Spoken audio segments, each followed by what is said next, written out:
Assalamu alaikum Kırgız elim.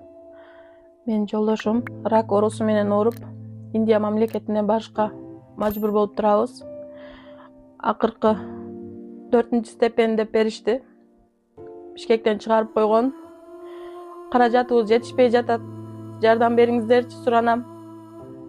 Ишенгенибиз ушул. 5 балабыз бар. Жардам бергилечи суранам. Жолдошум жок, элестете албайм. Жардам бергилечи суранам Кыргыз элим. Күндөн күнгө салып бараткан мен үчүн ушунчалык азап болуп баратат. Жардам бергилечи суранам.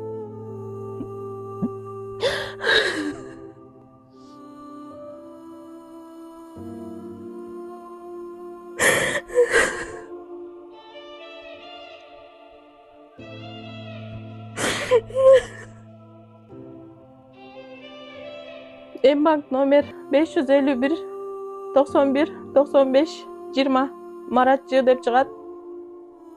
Банк күйөөмдүн атында. Эгер Россия өлкөсүнөн котором дегендер болсо, Сбербанк күйөөмдүн бир тууган өлкөсү. Суранам Кыргыз элим, жардам бериңиздер. Биздин ар бир күнүбүз, минутабыз эсептелүү. 1 сом болсо дагы, 5 сом болсо дагы сиздердин салымыңыздар менен күйөөм 5 балам атасыз калбасынчы. Суранам. Assalamu alaikum, урматтуу Кыргыз элим. Ушул балам оор илдетке чалдыгып калды. Өтө оор. 5 неберем бар. Ошко бардык, Бишкекке бардык, такыр айла таппадык. Айласынан эми Индия өлкөсүнө барышка мажбур болдук. Силерден боорукер Кыргыз элим, жардам сураймын.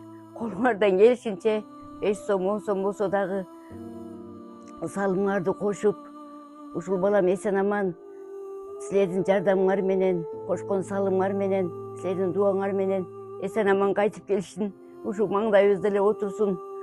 Агылайын элим, жардам бергиле.